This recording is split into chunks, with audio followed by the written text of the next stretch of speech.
পিসাব বেঁচে থাকুক। এখন ওই পিসাব হুজুর ভারতের, উনি বারবার অজ্ঞান হয়ে যায়। ডাক্তারের কাছে নেয়, কয়েকদিন চিকিৎসার পরে হুশ হয়। এবার মুরিদানরা বলছে, হুজুর হুশ হওয়ার পরে বলছে, হুজুর আপনার তো একবার অজ্ঞান হওয়ার পরে হুশ করতে অনেক সময় লেগে যায়, ডাক্তার কবিরাজ দেখাইয়া। তো এবার আমাদের এই পাশের যে ঠাকুর আছে, ওই ঠাকুরের সাধনা কি করছে জানি না, তার এরিয়ার ভিতরে নিলে অজ্ঞান রোগীর সাথে সাথে জ্ঞান ফিরে আসে। এবার আপনি অজ্ঞান হলে কিন্তু আমরা নিয়ে যাব সেই জায়গা। তো হুজুর কইছে যে ঠাকুর মানে তো হিন্দু, আস্তাগফিরুল্লাহ, মুশরিকের দরবারে নেমার চিকিৎসা, যদি হুশ না আসে আর যদি ওই অবস্থায় মরে যাই, জীবন ভরে থাকলাম কোরআন হাদিসের কারখানার ভিতরে, আর মরণের সময় আমি মুশরিকের দরবারে যে মরবো না, আমারে নিবি না, নিষেধ করে দিয়েছে। কিন্তু হযরত 2-4 দিন পরে যখন অজ্ঞান হয়ে গেছে, মুরিদরা আজকে চিন্তা করছে বুড়োর কাছে এখন তো অজ্ঞান হয়ে গেছে, আমি তো টের পাবে না, আমরা ওই জায়গা নেব, নিলি তো হুশ হবে, হুশ হলি তো আমাকে দেওয়া শুরু করবে, যে জায়গা আনছিস কে, ফেলাই তুই দৌড়েছে নিচে যাবো। সত্যি হুজুর বেহুশ হলে সেই জায়গা নিয়ে গেছে, মজা। এই লাইট মার্কেট ও জায়গা নেয়ার পরেই সত্যি হুজুর হুশ হয়ে গেছে। একটু কোন আল্লাহু আকবার। হুশ যখন আসছে, ওরা তো দৌড়ে সাইডে সাথীরা, যে হুজুর কবে যে আমার এই মুশরিকের দরবারে আনছিস কেন। কিন্তু হুজুর হুশ হইয়া দেখে যে সত্যি সেই সাধুর বৈঠকখানার পাশে। এখন হুজুর বসে বসে ভাবতেছে, জীবন ভরে কোরআন পড়লাম, জীবন ভরে হাদিস পড়লাম, সারা জীবন নামাজ পড়লাম, সারা জীবন তাহাজ্জুদের রাকাবিন চাষ পড়লাম, কত বছরের পর বছর জিকির করলাম, শরীয়তের কোন বিধি বিধান জানতে সত্ত্বে আমি বাদ দেই নাই, ইচ্ছাকৃত ভাবে কখনো একটা সগীরা গুনাহ করলাম না, এরপর আমি এই কারামতি অর্জন করতে পারলাম না। আমার এরিয়ার মধ্যে কোনো অজ্ঞান রোগী আনলে সে হুশ হয়, এই কারামতি আমি অর্জন করতে পারলাম না। একটা হিন্দু ছেলে চোখের সামনে, আমি নিজেই তার চাক্ষুষ প্রমাণ, তার এরিয়ার মধ্যে আনার সঙ্গে সঙ্গে আমি হুশ হয়ে গেলাম। না জানি সে কেমন সাধনা যেন করে, ওরা যাই করুক না কেন আমি এই সাধনার তত্ত্ব খুঁজে বের করব। রান্না কইরা এবার সাধু ছেলেটা যে খানকার মধ্যে দরবারের মধ্যে বসে আছে, সে জায়গায় উনি গুড়ি পায় চলে গেছে। সাধু ছেলেটার পরিচয় হুজুর জানে, আর সাধু ও হুজুরের পরিচয় জানে, উভয়কে চিনি আছে, কিন্তু সাক্ষাৎ নাই। হুজুর যখন সাধুর ওই মন্দিরের মধ্যে গেছে, গিয়ে দেখে সাধু চুপ করে ধ্যানে বসে আছে। হুজুরের পায়ের আওয়াজ শুনে চোখ তুলছে, চোখ তুলে তাকায় দেখে হুজুর। যুবক মানুষ, ভদ্র ছেলে, একেবারে বিনয়ের সাথে কাজু বাজু হয়ে গেছে, হতভম্ব হয়ে গেছে। আমার দরবারে এই পিসাব কেন আসলো? ও কোজা আমি কি করব? হুজুরকে কিভাবে এহতেরাম করব? দৌড়ে গিয়ে হুজুরের সাথে সাক্ষাৎ, হুজুরের কদম বুসি করলেন, নিয়ে সুন্দর করে যত্ন সহকারে বসাইলেন। হুজুর তাকে অভয় দিলেন, বাবা ভয়ের কোনো কারণ নাই, বসো, তুমি তোমার জায়গায় বসো। তারে তার জায়গায় বসাইছে, হুজুরকে যেখানে বসতে দিয়েছে বসছে। এবার বলতেছে, বাবা তুমি এইটা কিভাবে অর্জন করেছো, তোমার সাধনাটা কি তুমি তাই বলো। আমি তো জানি তোমার মা বাবা সবই হিন্দু, তোমার 14 গোষ্ঠী ধরে হিন্দু, হিন্দুদের দ্বারা এমন একটা কারামতি অর্জন হয় এটা আমার জানা ছিল না, তুমি কি কি সাধনা করো বলো। এবার ওই যুবক বলতেছে, হুজুর আমি কোন সাধনা করি না, আমার একটা মাত্র সাধনা, সেটা হলো আমার নফসে যা চায় তা আমি করি না, আর আমি জানি নফসে কোনোদিন ভালো কিছু চায় না। নফসে নামাজ পড়তে চায় না, নফসে রোজা রাখতে চায় না, নফসে হজ করতে চায় না, নফসে যাকাত দিতে চায় না, নফসে কোরআন পড়তে চায় না, নফসে উঠে শেষ রাতে তাহাজ্জুদ পড়তে চায় না, নফসে জিনা করতে চায়, নফসে মদ খাইতে চায়, নফসে খারাপ সব কাজ করতে চায়। আমার স্বভাব হলো, আমার সাধনা হলো নফসে যা চায় তার উল্টো করি। হুজুর এবার বললেন, বাবা আমার কাছে রুমাল আছে, আমি নামাজ পড়বো, পবিত্র পানি তোমার কোন জায়গায়? কয় হুজুর এ ব্যাপারও আমার সতর্কতা আছে, আমার সব জায়গা যেখানে যে পানি আছে আমার সব পানি পাক। ওযু বানাইলেন, 2 রাকাত নামাজ ওর ওখানে বসেই পড়লেন। নামাজ পড়ে মুরাকাবায় বসছে, ওই ছেলেটার আমল নামা আর তার রুহানিয়াতের দিকে তাওয়াজ্জুহ লাগাইছে, দেখি তার আমল নামার খবর কি। এবার রুহানি ভাবে তাওয়াজ্জুহ লাগায় দেখে ওর ডান কাদের আমল নামায়ও একটা নেকি নাই, বাম কাদের আমল নামায়ও কোনো গুনাহ নাই, নেকিও নাই গুনাহও নাই। নফসের সাথে বিরোধিতা করে যে সাধনা অর্জন করেছে, এই সাধনার বদৌলতে আল্লাহ পাক তাকে এইটুক দান করেছে, যার বদৌলতে তার এরিয়ার ভিতরে অজ্ঞান ঢুকে গেলে সুস্থ হয়ে যায়। এবার হুজুর স্বাভাবিক হয়ে বলতেছেন, বাবা তুমি কি তোমার কথায় সত্যবাদী? তোমার মনে যা চায় তার উল্টো করো, এটা কি তুমি এ কথায় সত্যবাদী? কয় হুজুর 100% কোনো সন্দেহ নাই, নইলে এটা আমি অর্জন করতে পারতাম না। এবার হুজুর বললেন, বাবা আবার বলো তুমি কি সত্যবাদী? কয় জি হুজুর, আমার মনে যা চায় তার আমি উল্টো করি। কয় তাহলে বলো তোমার মনে কি কলেমা লা ইলাহা ইল্লাল্লাহু মুহাম্মাদুর রাসূলুল্লাহ পড়তে মনে চায়? না হুজুর চায় না, পড়তে মনে চায় না। কেন চায় না? কই কলেমা পড়লে আমি পূর্বপুরুষের ধারার থেকে বাহিরে চলে যাব, আমার পড়তে মনে চায় না। এবার বললেন, হুজুর বললেন, বাবা তাহলে তুমি যদি তোমার কথায় সত্যবাদী হও, তোমার মনে যা না চায় তাই তুমি করো, আর যেটা চায় তা করো না। এখন তোমার মনে কলেমা পড়তে চায় না, বলো তো এখানে তোমার কি করতে হবে? কয় তাহলে তো কলেমা পড়তে হবে। কলেমা যদি পড়তে মনে না চায়, তাহলে মনের খিলাফ করতে হলে কি করতে হবে? কলেমা। তাহলে এবার তোমার কথারে বাস্তবায়ন করো। কয় ঠিক আছে, পড়ে ফেললাম লা ইলাহা ইল্লাল্লাহ মুহাম্মাদুর রাসূলুল্লাহ। এতদিন ছিল কাফের অবস্থায়, তার আমল নামাটা ফ্রেশ থাকার কারণে আল্লাহ পাক তাকে এই পাওয়ার দিয়েছিলেন। এখন কলেমা পড়ে মুসলমান, পরবর্তীতে ওই পীর সাহেবের গদ্দি নশীন, ওই পীর সাহেবের স্থলাভিষিক্ত নায়েবে পীর হয়ে গেছে ওই ছেলেটা। কামেলে গর কাকে গিরাদ জারশাবাদ, নাকে সরজর বুর্দ খাক স্তর শবাদ, ও জকারে বাহরে গওহারা ওয়ারাদ, আজিয়াহা সোয়ে বরসর আওরাদ, গর্তু সঙ্গে খারাও মর মরবুদি, চোবা সাহেব দিল রসি গওহার ছবি। যোগ্য মানুষের মুঠের মধ্যে ছাই দিলেও স্বর্ণ হয়ে যায়। কথা বলেন, যোগ্য মানুষের আল্লাহওয়ালা বুজুর্গানে দিনের মুঠের মধ্যে ছাই দিলেও স্বর্ণ হয়ে যায়, আর নালায়েক অপদার্থ বদমাইশদের মুঠের মধ্যে স্বর্ণ দিলেও ছাই হয়ে যায়, স্বর্ণ দিলেও মাটি হয়ে যায়। আল্লাহু আকবার। দুনিয়াদারদের সাথে যত ঘাসবেন তত দুনিয়ামুখী হবেন, আল্লাহওয়ালাদের সাথে ঘুরবেন, আল্লাহওয়ালা হইবেন। গেলে খুশবু বেদার হাম্মামে রোজে, রসি দস দস্তে মাহবুবে বদস্তাম, বদো গুপ্তম কেমশকি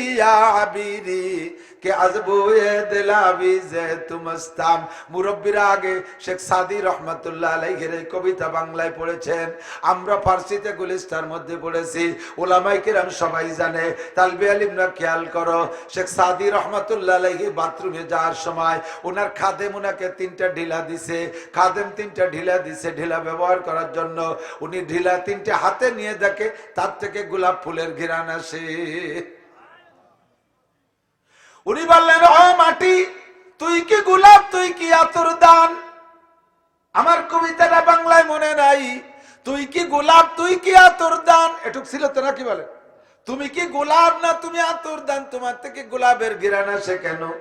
মাটিতে এবার জবাব দেয়, বগুপ্তা মান গিলে না চিজ বুদাম, ওয়ালে বগুপ্তা মান গিলে না চিজ বুদাম,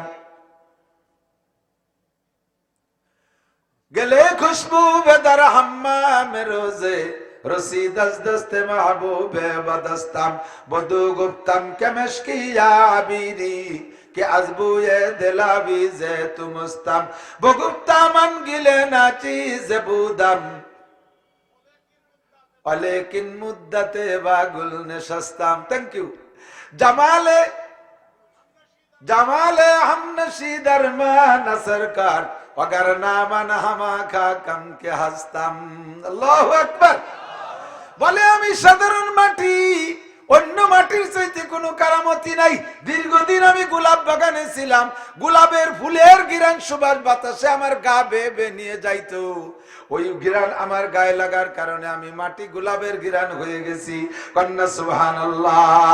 বন্ধুরে, গোলাপের ঘ্রাণ যদি মাটির গায়ে লাগে, গোলাপের ঘ্রাণ মাটির মধ্যে আসতে পারে, আল্লাহওয়ালাদের সাথে ঘুরলে সাধারণ মানুষের গায়ে আল্লাহওয়ালার ঘ্রাণ আসতে পারে কি পারে না? হাজার হাজার দেখেছি মস্তান, পাগল, লুচ্চ, বদমাইশ, একেবারে চোখের সামনে প্রসিদ্ধ বেয়াদব, ডাকাতি করত, সন্ত্রাসী করত। শুনছে যে সরমুনের ময়দানে যাইয়া, অমক পীরের দরবারে যাইয়া, সরমুনায় যাইয়া, ও জায়গা নাকি মানুষে বলে জিকিরের সময় লাফায় আর ভালায়, টেকেরাটের বিশ্বাবের দরবারে লাফায় আর ভালায়, এই বলে করে। এবার আমি যাব, যখনই লাভ দেয় খেজুরির কাটা নিয়ে যাব, নিচে কাটা পাইতে ধরবো, কোপাবো লাফানোয়ালারে। এই প্ল্যান করে গেছে। যাইয়া যখন মাগরিবের পরে শুরু হয়ে গেছে লা ইলাহা ইল্লাল্লাহ, ইল্লাল্লাহ, লা ইলাহা ইল্লাল্লাহ, জিকির যখন শুরু হয়ে গেছে, ওই পাগলের হাতের থেকে কাটা কোথা থেকে কোথায় চলে গেছে। মস্তানটা নিজেই সবার আগে পাল লাভ শুরু করে দিয়েছে। জাগার একটা বরকত আছে, সোহবতের একটা বরকত আছে, কথা বলেন আছে না নাই? ভালো মানুষের সাথে ঘুরলে ভালো হওয়া যায়, মন্দ মানুষের সাথে ঘুরলে মন্দ হওয়া যায়। আমার জানা আছে বহুত ভালো ভালো হাফেজ, একেবারে 8, 9, 10 মাস, 11 মাস, 12 মাস, 1-1.5 বছরে হাফেজ হয়ে গেছে। এই ছেলেগুলো নষ্ট হইয়া গাঁজাখোর ইয়াবাখোরদের সাথে ঘুরতে ঘুরতে পরে সে নিজেই গাঁজা আর আবার ডিলার হইয়া গেছে। আপনাদেরও মনে হয় 2-4টে জানা থাকতে পারে, এলাকায় আছে না নাই? আরে রে, পাবলিক যেটা নষ্ট হয়, পাবলিক তো পাবলিকই, ও অত নষ্ট হতে পারে না। মাদ্রাসায় পড়া ছেলে যদি ফুটিয়ে যায়, ও যে কি ফুটা ভোটে, একেবারে বাস্ট হইয়ে চেল্লা বেল্লায় নষ্ট হয়ে যায়। হাজার মস্তানের চাইতে বিয়াদব হয় ওইটা, কারণ ওর তো উভয় লাইনের এলেম আছে। আল্লাহ কামেলে গরকাক গিরাদ জারশাবাদ, হিন্দু সাধু এবার পীর হইয়া গেছে। আমি এবার আমার ওই ঠাউর চাচারে কই, উনি এসে কয় যে বাবা, ভগবানের চাইতে গুরুকে সম্মান করবা বেশি। আমি বললাম কাকা, ভগবান আর গুরু তো চিনি না। ভগবান মানে সৃষ্টিকর্তা, আর গুরু হলো আব্বা মা জন্মদাতা। আমি বললাম সৃষ্টিকর্তার দাম বেশি না জন্মদাতার দাম বেশি? কি বলো, সৃষ্টিকর্তারে কোনোদিন দেখিনি, সে আছে না আছে তাই তো সন্দেহ, কিন্তু জন্মদাতা তো চোখের সামনে আব্বা মা। এই জন্য সৃষ্টিকর্তার চাইতে ভগবান গুরুকে সম্মান করতে হবে বেশি, আব্বা মা, দাদা দাদি, নানা নানি। হিন্দুরা কিন্তু মা ভক্ত বেশি। এই মাঝে মাঝে আমি সুন্দরবনের কিস্সা কাহিনী মাঝে মাঝে খুব দেখি, এবং ওই এলাকায় গেলে খবর নেই। হিন্দু যারা বাঘের সাথে লড়াপিটা করে বেঁচে আসছে, কয়েক যে যখন বাঘে আক্রমণ করছে তখন মা মা মা মা করে চিল্লা করছি, পরে বাঘে চলে গেছে। এর মধ্যে আরেকজন কয় যে আমার সামনে থেকে আমার বাবারে ধরে নিয়ে গেল। আমি সে সময় মামা কয়ে চিল্লালাম, বাবাও মামা কইল, কিন্তু বাঘে ছাড়লই না। মা কইলে বাঘে ছাড়ে না, বাবা কইলেও ছাড়ে না, কি কইলে ছাড়ে বলছি কিনা জানি না। গত বছর গেছি সুন্দরবন, যাইয়া ওই বাগেরহাট রামপাল, জাহাঙ্গীর ভাই নামে একটা লোক আছে, বিশ্ব মস্তান, এই নিয়ে খুব, এই জায়গা খুব মাথায়, খুব সারা গায়। এই জাহাঙ্গীর ভাই জঙ্গলের দস্যু ছিল। জাহাঙ্গীর ভাই বলতেছে, হুজুর আমি সারা জীবনে একটা বার নামাজ পড়ছি, আর ওই দিন আমি আল্লাহকে দেখে আসছি। কন্যা সুবহানাল্লাহ। এখন একটা মাদ্রাসার নাইট গার্ড পাহারাদারি করে। আমার কাঁধে আমার সাথে 15-16 জন জঙ্গলি দস্যু, তারা চলে গেছে যার যার পয়েন্টে ডিউটি করতে। আমাকে এক পয়েন্টের দায়িত্ব দিয়ে গেছে। জঙ্গলে যত বড় ডাকাত হোক না কেন, খালি মুসলমান হলি হয়, অস্ত্র কামানো যদি থাকে, ওর মধ্যে জিকির থাকে জবানে, আল্লাহ বিল্লে করতে, তাহলে থাকে। চোরের চাইতে বেশি জিকির কেউ করে না। কতক্ষণ ও দোয়াইনুস ফড়িয়ে জিকির করে, আল্লাহ কোনো মতে সেরিয়ে জাতি বাড়ি। গাড়িস্তে দোয়া না পড়লেও সরে দোয়া পড়ে। ও ডাকাতরা কয় আমাকে, সব ডাকাতরা নামাজ পড়ে। মাগরিবের সময় আমার দাঁড় করে দিয়ে গেছে গরান কাঠের স্তূপের উপরে, ওরা চলে গেছে নৌকো নিয়ে অন্যদিক। মাগরিবের নামাজ, আমার কাঁধে দোনালা বন্দুক, দাঁড়াইছি নামাজে, আল্লাহু আকবার কে সানা বান্দার সাথে সাথে শুনি যে কাদার মধ্যে পক পক পক পক শব্দ হচ্ছে। বাঘের পায়ের আওয়াজ তো বোঝা যায়, বোঝা যাচ্ছে যে পলি কাদার মধ্যে দিয়ে হাঁটতে হাঁটতে আসতেছে মুরব্বী। আস্তে আস্তে কাছে আওয়াজ তো নামাজের মধ্যে এদিক ওদিক তাকাচ্ছি না, যত কাছে আসতেছে তত আমি আল্লাহর কাছে চলে যাচ্ছি। আমি বুঝতেছি যে নামাজের মধ্যে ধরিয়ে নিয়ে যাবে, কালি কালি আর এদিক ওদিক তাকায় লাভ কি। তখন নামাজে আমার একাগ্রতা বাড়তেছে, বাড়তে বাড়তে আমি একেবারে সম্পূর্ণ ধ্যানে, তারপরও কানে যে আওয়াজ আসতেছে বুঝতেছি যে খুব নিকটে চলে আসছে। ও আইসা কুত্তর মতো এরকম আমার দিক ফিরে জিব্বে বড় দিয়ে বসে রয়েছে, বড় বড় লাল চোখ। আমি খেয়াল করতেছি না, নামাজের ভিতরে প্রথম রেখাতে সূরা ফাতিহার পরে আয়াতুল কুরসি পড়ছি। এতটুকু খেয়াল আছে যে আয়াতুল কুরসি পড়লে আল্লাহ বিপদ থেকে বাঁচায়। আয়াতুল কুরসি পড়ে প্রথম রেখাত, দ্বিতীয় রেখাতে কি যেন বলছি তা মনে নাই, পড়ছি কিনা তাও মনে নাই, আয়াতুল কুরসিটা মনে আছে। সালাম ফিরেই দেখি মুরব্বী বাম পাশে বসা, জিব্বে বেরোইয়ে এরকম তাক করে বসে আছে। আমি চট করে সালাম ফিরে কাঁধে থেকে বন্দুকটা নিয়ে ওর দিক তাকায় বললাম, তুই আমার কিছু কইস নেই, আমিও তোর কিছু কব না, চলে যা, আমার আর 2 রাকাত নামাজ আছে পড়তে দে। আমি আবার আয়াতুল কুরসি পড়লাম, ওর সাথে সালাম বিনিময় করে ও পিছন দিয়ে ঘুরে আইসে এবার আমার ডাইন ধারে ওইভাবে আবার বসছে। থাক বসে আর 2 রাকাত পড়িয়ে নিই, পরে হবে। আবার চুপ করে বসে রয়েছে, আমি আর 2 রাকাত সুন্নত পড়ে এরপরে আবার ওরে বন্দুক দেখায় বললাম, তুইও কিছু কইস নেই, আমিও কব না, চলে যা। অন্যাসে চলে গেল। আল্লাহু আকবার। একটা বার আমার দিক ফিরে তাকাইলো না। আমি বুঝছি যে আজকে আমার নামাজ কবুল হয়েছে। মা বাঁচায় না আল্লাহ বাঁচায়, আরে মা বাঁচায় না আল্লাহ বাঁচায়, মারেও আল্লাহ বাঁচায়। উনি আমারে কয় কি, বাপের কি কয়, ভগবানের চাইতে গুরুর দাম বেশি। আমি এরপরে ওনারে নিয়ে নামলাম গুরু তালাশ করতে। আমি বললাম যে কাকা, তাই গুরুরে যে বানাইছে সে কেটা? কয় যে গুরুরে তার গুরু বানাইছে, আব্বা মারে দাদা দাদি নানা নানি বানাইছে, সম্মান তাকে করো। তো উনাকে বানাইছে কেটা? কয় তার মা বাপ। আমি চলো তাই পিছনের দিক জাতি থেকে কদ্দূর যাওয়া যায়। যাইতে যাইতে কলাম যে শুরুতে একটা মা বাপ আছে না? বলে হ্যাঁ আছে। তাই সেই মা বাপ কি কারে, সেই মা বাপরে কেটা বানালো? এখন তো যাবে আল্লাহর কাছে, ভগবানের কাছে, বলবে যে ভগবান বানাইছে। তাহলে সেই আব্বা মারে যে বানাইলো সে সম্মান বেশি পাবে না আব্বা মা বেশি পাবে? আমি এই জায়গায় আটকাবো। যখনই ওই পর্যন্ত চলে যাই উনি কাঁচা মুড়াই দেখে আদার ব্যাপারীরা আবার জাহাজের খবরের দরকার কি, এই কইয়া এটি চলে যায়, আর বসে না, ধরা খেয়ে গেছে। আল্লাহু আকবার। আটকে যাবে যখন, তখন দেখবেন পড়ো কলেমা লা ইলাহা ইল্লাল্লাহ, সে সময় বলবে যে বাপ দাদা 14 পুরুষ ধরে একটা ধর্ম করে আসতেছি, কিভাবে ছাড়ি? এটা অমুসলমানদের কথা। আমি আপনি বেদাত করি, উলামাই কিরাম মাপ কাঠি দিয়ে মাপে বলে দিয়েছে, কোরআনের মাপে আপনার এটা ইবাদত না, হাদিসের মাপে আপনার এটা ইবাদত না, এটা বেদাত, এইটা বেদাত। আমি মাপি বলে দেব, তারপরে আপনি বলবেন যে বাপ দাদা 14 পুরুষ ধরে এই আমল করে আসতেছি। বাবা তুমি কালকের মৌলবী কথা বাদ দাও, এসব কথা মানা যাবে না।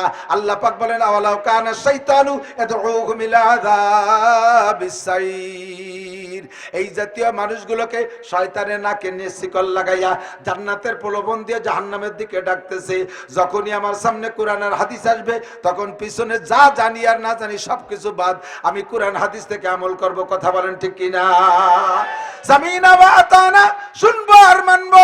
আমি বিশ্বাস করি আমানতু বিল্লাহি কামা হুয়া বিআসমাইহি ওয়া সিফাতিহি ওয়া কাবিলতু জামিয়া আহকামিহি ওয়া আরকানিহি কুল্লু বিদআতিন দালালা ওয়া কুল্লু দালালাতিন ফিন্নার। আমি জানি সব বেদাত ধর্মের নামে নব আবিষ্কৃত, এগুলোর নাম বেদাত, আর সমস্ত বেদাতের পরিণতি জাহান্নাম। আমি যখনই আলেমদের কাছে শুনবো বেদাতগুলোকে ছেড়ে দেব। একটা দুইটা বেদাত যদি আপনার করার অভ্যাস থাকেন, বেদাতি মানুষ যদি অন্য গুনাহ থেকে তওবা করে, এদিক এদিক বেদাত করতেছেন, 2টা বিষয়, অন্য আরো গুনাহ করেন, সেই গুনাহ থেকে আপনি তওবা করছেন, তাও আপনার তওবা কবুল হবে না যতক্ষণ পর্যন্ত বেদাতগুলো ছাড়তে না পারবো। যতক্ষণ ছাড়তে না পারবো, না জানি ভুল করতেছি, আল্লাহর কাছে তওবা করব, কিন্তু যখন জানবো তখন ছেড়ে দেব। কথা বলেন ঠিক কিনা? আমি যদি পড়তাম ইয়া আইয়ুহাল্লাযীনা আমানু সাল্লু আলাইহি ওয়া সাল্লিমু, এ তাসলিমা করার আগেই শুরু হয়ে দেয় উম্মতে। কি কয়? আল্লাহুম্মা সাল্লি আলা মুহাম্মাদ ওয়া আলা আলি সাইয়্যিদিনা মুহাম্মদ। সবাই মিলে সুর দিয়ে পড়লি দিল কালিয়ে মদিনায় চলে যায়। নবী কয় তোমার এক গ্রহণ করা হলো না, বাড়ি যাও। কি বলছিস তুই, কি নিয়ে আইছিস তুই? আল্লাহে যদি বানাই কই, আজকে মাগরিবের নামাজে আমার ড্রাইভার ইমাম বানাইছে, আমার ড্রাইভার হাফেজ, মাগরিবের নামাজে তারা ইমাম বানাইছি, বড় সড়ে এক হুজুরে দেখলাম, হুজুর আপনি একামত দেন। একামত দেশে হাইয়ালার সালা, হাইয়ালার সালা, হাইয়ালার ভালা, হাইয়ালার ভালা। আগে যা কইছে তা কইছে, ওই পর্যন্ত আমি মনে হচ্ছে যেটুক কইছে তাতে কোনো মতে মেনে নিয়ে যাইতে পারে, এটা নিয়ে টুনিয়ে যান। হাইয়ালার সালা আর হাইয়ালার ভালা কইছে, আমি তুমি থামো, একামত হইনি। ওরে থামাইতে ফিরে আবার গোড়াইতে একামত দিছি আমি। আল্লাহ হিগাই না তো, হিগাই তো যান না তো হিগতে, হিগানোর জন্য তো রেডি আছে, যান ইমামের কাছে বসেন। কারাহা বাকল কি ইয়ারি জুমলা রাস বাকুদা তদবির হিলা কায়রাস। ও বাপ, বহুত মসজিদের মুয়াজ্জিন আছেন, সেই গুরুত্বপূর্ণ 30 বছর আগে আজান দিয়ে আসতেছেন, এখনো আজানটারে শুদ্ধ করলেন না। ইমাম সাহেব কলি কয় কে মিয়া, কত আজান দিছি, একটা আজানে তো ফেরত আসলো না। আমাকে ওখানে এক ইমাম সাহেব আছে, বুড়ো মারা গেছে অনেকদিন আগে, তারা জিজ্ঞেস করছে চাচা আপনি তো জানাজার নামাজ পড়েন, কি দিয়ে পড়েন? আলহামদু শুরু দিয়ে। কি কয়? জানাজার নামাজে আলহামদু শুরু আছে। একটা জানাজা আপনার হয়নি, কয় যে সব জানাজা হয়েছে, না হলে তো দুইটা ফেরত আসতো। ফেরত আসে না, এটা ওনার হয়ে যার দলিল। আমার আপনার ইকামত হয় ফেরত দেয় না, আজান হয় ফেরত দেয় না, আল্লাহ তো ফেরত দেবে না, ফেরত দেওয়ার দিন আছে, আছে না নাই? আল্লাহু আকবার, আল্লাহু আকবার, কিচ্ছু হয়নি। আল্লাহু আকবার, আল্লাহু আকবার। আকবার মানে উশৃঙ্খল, আকবার মানে উশৃঙ্খল। আল্লাহু আকবার, আল্লাহ কি উশৃঙ্খল? আল্লাহু আকবার বলেন, আল্লাহু আকবার। আল্লাহ সবচেয়ে বড়, আল্লাহ সবচেয়ে। ইকামতটা শিখে নেন, বলবেন আমার সাথে, বলবেন, কষ্ট হবে? অপ্রয়োজনীয় কিছু করছি? এই আজকে আমার সাথে ইকামতটা শিখবেন। 1 লক্ষ বছর কিসসা কাহিনী আর আনন্দ ওয়াজ শোনা, গজলের ওয়াজ শোনার চাইতে বেশি নেকি পাবেন। ইকামত শব্দ কি? আকামত না, আকামত মানে হলো আকাম করা। ইকামত বলেন, আগে ওর হেডলাইনটা ঠিক করে নেই। ইকামত প্রথম নিঃশ্বাসে 4 বার আল্লাহু আকবার। মেলা টাইনি টাইনি করতে যাবেন না, ইকামত হবে ছোট ছোট করে, আজান হবে টাইনি টাইনি। এক নিঃশ্বাসে 4 বার আল্লাহু আকবার, আল্লাহু আকবার, আল্লাহু আকবার, আল্লাহু আকবার। প্রত্যেকবার র সাকিন, আল্লাহু আকবার, আল্লাহু আকবার, আল্লাহু আকবার। এই তাজবিদের কায়দা ইকামতের মধ্যে চলবে না। আজান ইকামত ওয়াকফা ওয়াকফা। বলবেন আল্লাহু আকবার, আল্লাহু আকবার, আল্লাহু আকবার, আল্লাহু আকবার।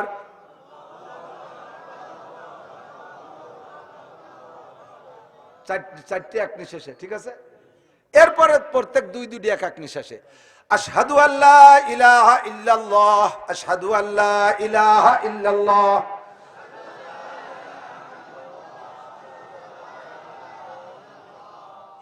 আশহাদু না, সাধু তো হিন্দু গে, আশহাদু, আশহাদু। কি যে নাকি হচ্ছে তা তো মাইফি সত্যি বলতেছি, তাই না আবুল বাশার? সমস্ত আজের শ্রেষ্ঠ আজ আল্লাহ আমার জেহেনে আনিয়ে দিয়েছে আজকে, আলহামদুলিল্লাহ। আল্লাহ কবুল করুক, বলেন আমিন। আপনার কি অতিরিক্ত নাকি অপ্রয়োজনীয়? কত মুসল্লি জানে না একামত দিতে। একামত দিতে কলি একজন বল কাকা তুমি দাও, এত তুই ছোট মানুষ তুই দে, আর একজন কা তুই দে। একামতটা দিতে সাহস পাও না, আবার মুসলমানই কলাও। আশহাদু আন্না মুহাম্মাদার রাসূলুল্লাহ, আশহাদু আন্না মুহাম্মাদার রাসূলুল্লাহ।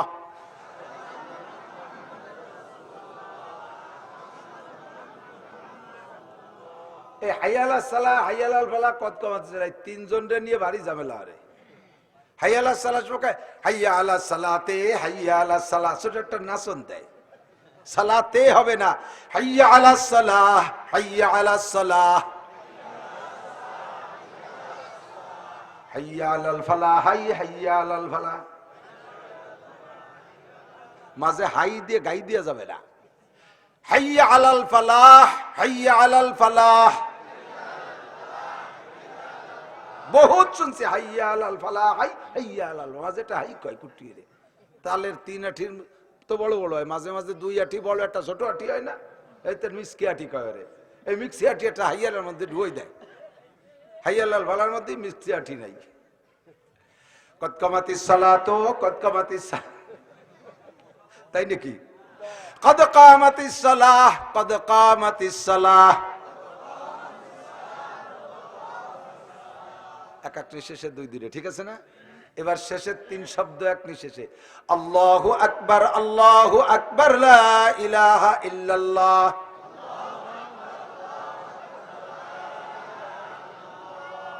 পারবেন না মুয়াজ্জিনি করতে? আমার মসজিদের মুয়াজ্জিনদের 1 বছর কেন আমি আবার সিটি বতর বাদ আমি যা কস করবো তাই করব। 2 বছর পর্যন্ত ইকামত শিখেছি, সে যে ইকামত দেয় তা কিনা কবে ফেরেশতারা তো জানেই না, শয়তানও জানে না। আল্লাহু আকবার, আল্লাহু আকবার, আশহাদু আল্লা ইলাহা ইল্লাল্লাহ, আশহাদু আল্লা ইলাহা ইল্লাল্লাহ, আশহাদু আন্না মুহাম্মাদুর রাসূলুল্লাহ, আয়ুলাতের সালাহ, আয়ুলাতের সালাহ, আয়ুলাতের ফালাহ, আয়ুলাতের ফালাহ, কদ কাদামিস সালাহ, কদ কাদামিস সালাহ, আল্লাহু আকবার, আল্লাহু আকবার, লা ইলাহা ইল্লাল্লাহ।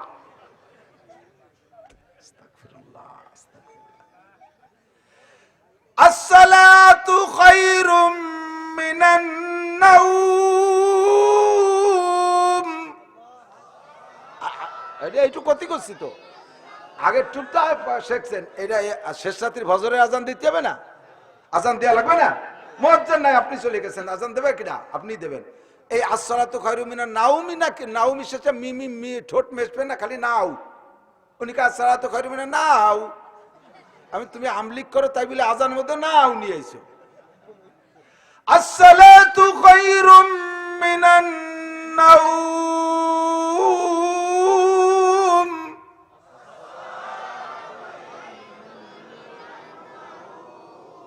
আবার আমার বেশি সুরালা হাফেজরা তালবি আলিমরা আজান টানতি টানতি সাজে এই কারি উবাইদুল্লাহর ভাজ দিতে যাইয়ে যে কত ভাজ দেয়, একজন এসে টানতি টানতি ভুলে গেছে কারে টানতিছে তা মনে নাই। কটা হাইয়া আলাল ফালাহু আকবার, ও কারে টানতিছে ভুলে গেছে, মনে আছে আল্লাহরে টানতে, এবারে আল্লাহু আকবার। টানবা তোমার মনে থাকতে হতে কারে টানতিছ তুমি। আল্লাহ এদিক ইমাম সরকার হাসে না, ইমাম সরকার একটা শিখাই দে, এদিক টাকান ইমাম সাহেবরা খেয়াল খেয়াল খেয়াল করতেছে না, করতেছেন? আলেম তালবি আলেমরা খেয়াল করেন যারা ইমামতি করবেন, আপনি প্রথম তাকবীরে তাহরিমার সময় আল্লাহ রে বেশি করে টানবেন না। অনেকে আছে সুর ভালো টান দেয়, ও প্রথম তাকবীরে দেখেন আল্লাহু আকবার টানছেন। মুসল্লিরাও আল্লাহু আকবার বলতে হবে। তাকবীরে তাহরিমার প্রথম তাকবীর বলা ফরজ, পরে উঠতে বসতে আল্লাহু আকবার গুলো বলা সুন্নাত, না বললেও নামাজ হবে, কিন্তু প্রথম তাকবীরে তাহরিমা বলা ফরজ। এইটাই ফরজে। এবার ইমাম সাহেবের সাথে জামাতে আপনি নামাজ পড়তেছেন, এই ফরজটা আদায় করার টাইম কি জানেন? টাইম হলো ইমামের আল্লাহু আকবারের র শেষ হওয়ার আগে মুসল্লির আল্লাহু আকবারের র শেষ হইলে ইক্তেদা হবে না। এখন ইমাম সাহেব খুব লম্বা করে টানি বলেন আল্লাহু আকবার, মুসল্লিরা কি অত টানবে? মুসল্লি আল্লাহু আকবার, ইমামের আগে মুসল্লির ইক্তেদা বান্দা সারা। যে কয়জন এই কাম করছে একটারও নামাজ হয়নি। এর চেয়ে দামি মসলা হয় কোন? হাজার হাজার মানুষের নামাজ নষ্ট হয়ে যাচ্ছে। আবার অনেকে আছে প্রথম তাকবীর কয় না, মুখ বন্ধ হয়ে ও মনে আছে কান ধরতে হয় খালি, মুহি কিছু করতে হয় না। প্রথম তাকবীর বলা ফরজ, বলেন তাকবীরে তাহরিমা বলা। তাকবীরে তাহরিমা শুনছেন না? নামাজের ফরজ 13টি, তার মধ্যে একটা আছে না তাকবীরে তাহরিমা বলা, বলেন তাকবীরে তাহরিমা বলা। এই তাকবীরে তাহরিমা কি? এইটা হলো প্রথম তাকবীর। এরপরের গুলো উঠা বসার ভিতরে যেগুলো, সেগুলো সব সুন্নাত। সুন্নাত তরকলি হয় নামাজ হয়, ফরজ তরকলি নামাজ হয় না, ঠিক কি না? আল্লাহু আকবার মাজলিসু ফিকিন খায়রুম মিন ইবাদাতি 60 সানা। এর একটা মাসালা শুনবেন 60,000 বছর নফল ইবাদতের চাইতে বেশি নাকি? ছোট্ট ছোট্ট মাসালা না জানা থাকার কারণে আমি মাঝে মাঝে উদাহরণ বলি।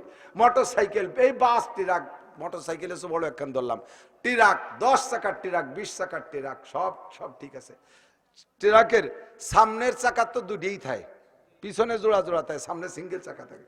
সামনের চাকা 45,000 টাকা দিয়ে মোটা চাকা কিনে লাগাইছেন, সব ঠিক আছে, শুধু বাল্ব টিউব, এই বাল্ব টিউবটা লাগান নাই। 30 লক্ষ টাকা দামের ট্রাক, 10টা চাকার দাম 4 10 কি কয় 4 10 কে 40, 4 লাখ টাকার চাকা আছে। স্যাসিস বডি সব আছে, বিশাল দামি টাটা ইঞ্জিন আছে, সবকিছু ঠিক আছে, নাই শুধু একটু একটা বাল্ব টিউব। গাড়ি চলবে? চলবে গাড়ি? লোড বড় বহন করতে পারবে? আপনার নামাজের কিরাতের ভিতরে আলহামদুলিল্লাহ সূরা আছে, সূরা বাকারা এক রেখাতে, আর এক রেখাতে আল ইমরান, রুকুতি 39 বার আজিম, সিজদায় 41 বার আলা, বড় বড় রে মারিয়ে দিয়েছেন সব, বডি ফিগার খুব ভালো, স্যাসিস ট্যাসিস খুব সুন্দর নামাজের, কিন্তু নামাজের এক জায়গাতে বাল্ব টিউব পড়ে গেছে। সেই বাল্ব টিউবটা কি শোনেন? পান খাইছিলেন, এই আঙ্গুলি চুন নেছিলেন, এই নখের ভিতরে চুন ঢুকে জমিয়ে শক্ত হয়ে গেছে।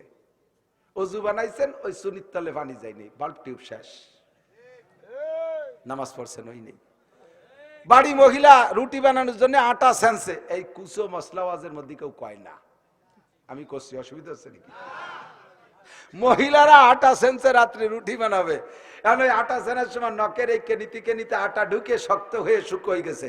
শুকনো আটা এবং চুন শুকোয় গেলে ওর নিচে পানি যায় না, ওই অবস্থায় মহিলা ওই আটা, শুকনো আটা থাকা অবস্থায় অজু বানায় নামাজ পড়ছে, তার বাল্ব টিউব পড়ে গেছে, নামাজের নামাজ হয়নি। কথা কন? তাহলে কি করতে হবে? নগদের সাথে টেকেরাট মাদারীপুরের রাজরির মহিলারা, স্বামীরা, ভাইরা, বাপরা বিদেশেতে বস্তা ভরে টাকা পাঠায়, অন্য অন্য জেলার চাইতে তোমাদের এই এলাকার মহিলাদের সাজগোজ বেশি, সাজবা সপ্তাহে ঠিক আছে, কিন্তু নখপালিশ ব্যবহার করবা না, নখপালিশ প্রলেপ, নখপালিশ প্রলেপ, প্রলেপের নিচে পানি যায় না। একটা চুলকে খাড়া ভাবে রাখলে চুলের নিচে যে জায়গাটুক দখল করে নখপালিশের অটুক যদি নখপালিশ নখে লাগানো থাকে, ওই অবস্থায় মহিলার গোসল ফরজ হয়েছে, পদ্মা নদীর পানি সব মাথায় ডাললিও সে পাক হবে না, তার এই 1000 বার পানির মধ্যে সুবলিও কাজ হবে না, কোদাল দিয়ে নখপালিশ আগে সাফ করতে হবে, পরিষ্কার করে তারপরে। এই মহিলা গাড়িতে উঠছে, খোদার গজব তার উপরে, তুই নাপাক মহিলা গাড়িতে উঠছিস, নখপালিশ ব্যবহার করবেন না, প্রলেপ এগুলো, তবে মেহেদি লাগাইতে পারবেন, হাতে পায়ে মেহেদি লাগাইতে পারবেন, মেহেদি মহিলারা হাতেও লাগাইতে পারবে, পায়েও লাগাইতে পারবে।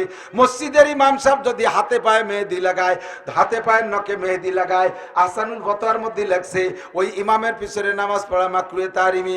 পুরুষরা হাতে পায়ে মেহেদি লাগাইতে পারবে না, পুরুষরা পারবে চুলে আর দাড়িতে, চুলে আর দাড়িতে, মহিলারাও চুল দাড়িতে লাগাতে পারবে, হাতে পায়ে লাগাতে পারবে, মহিলাকে দাঁড়িয়েছে চুলি লাগাতে পারবে, হাতে পায়ে লাগাতে পারবে। এক মহিলা আমার এই মশলার পরে ফোন করছে নাম্বার নিয়ে, যে হুজুর আজকে আপনার সব মশলাই ভালো লাগে, একটা মশলা একটু আমার যুক্তির খিলাফ হয়ে গেল।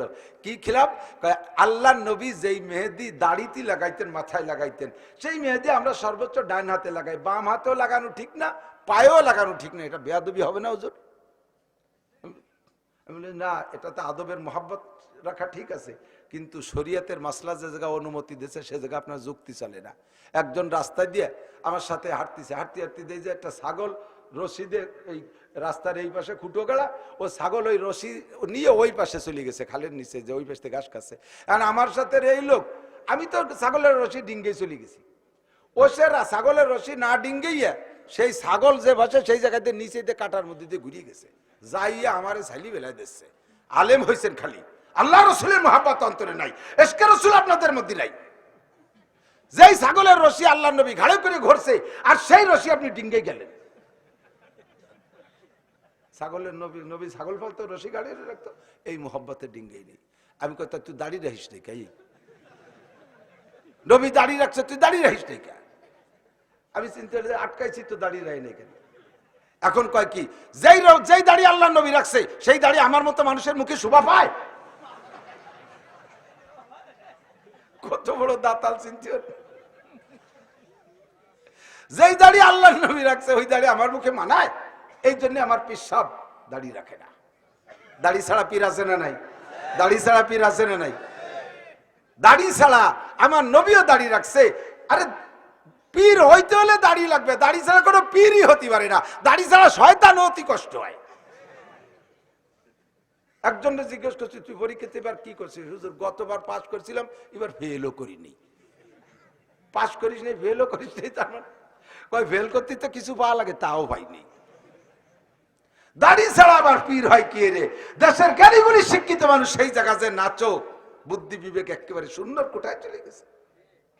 আমি বললাম, মহিলা নবী দাড়িতে মেহেদি লাগাইতেন, এই মেহেদি আপনি পায়ে লাগাবেন না। নবী আলাইহিস সালাম দাড়িতে আর চুলে তেল মাখাইতেন, এ তেল কি খালি আপনি দাড়িতে আর চুলে আর মাথায় লাগান, না আরো কত দূরে লাগান? লাগাতে লাগাতে তো একেবারে সব জায়গা লাগান, সব জায়গার আর বাংলা কলাম না।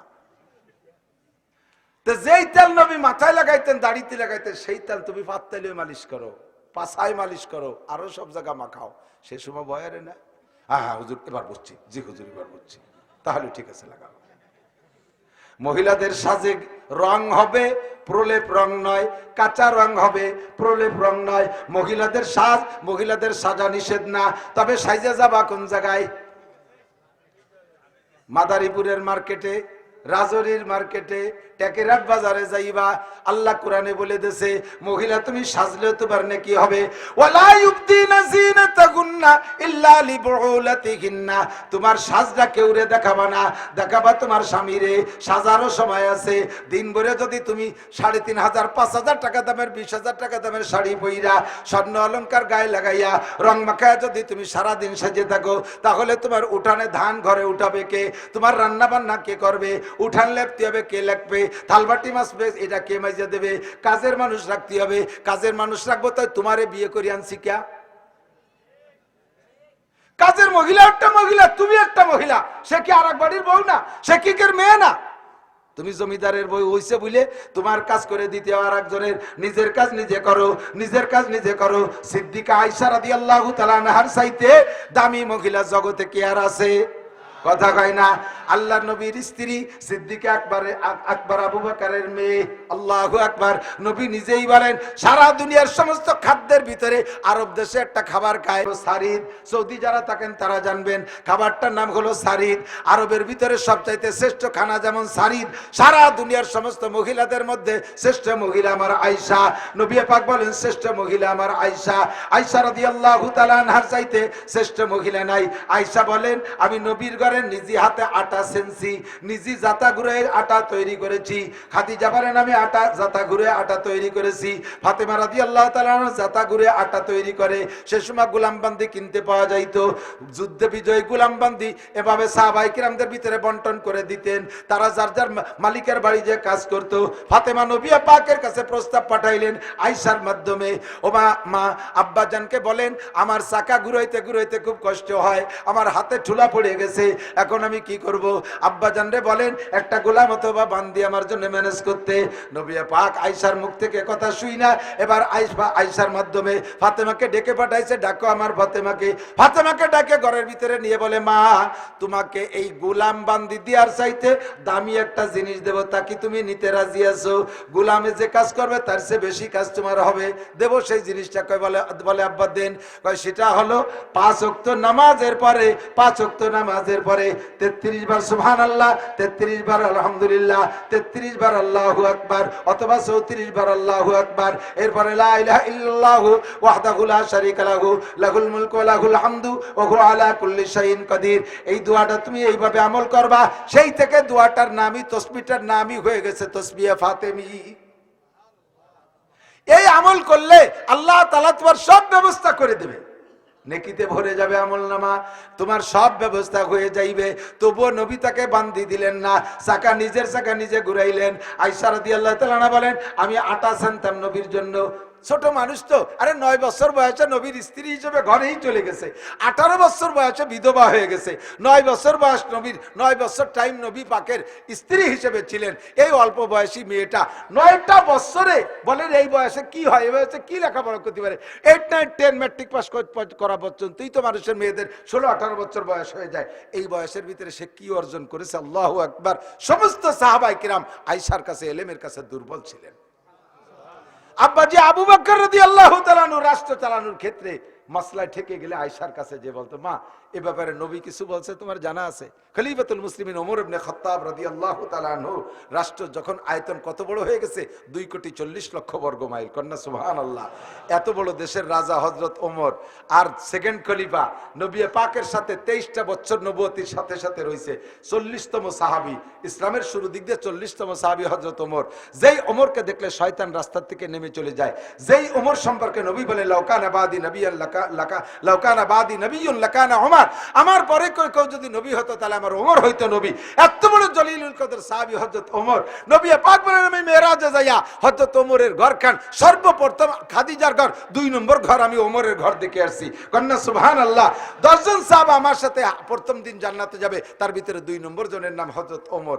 এই ওমর যখন রাষ্ট্রপ্রধান তখন সংবিধান তৈরি করতেছেন, সংবিধান মন্ত্রী পরিষদ নিয়ে সংবিধান তৈরি করতেছেন। প্রথম রাখছে কোরআন শরীফ। দেখো কোরআনের ভিতরে এই বিষয়টা কি আছে।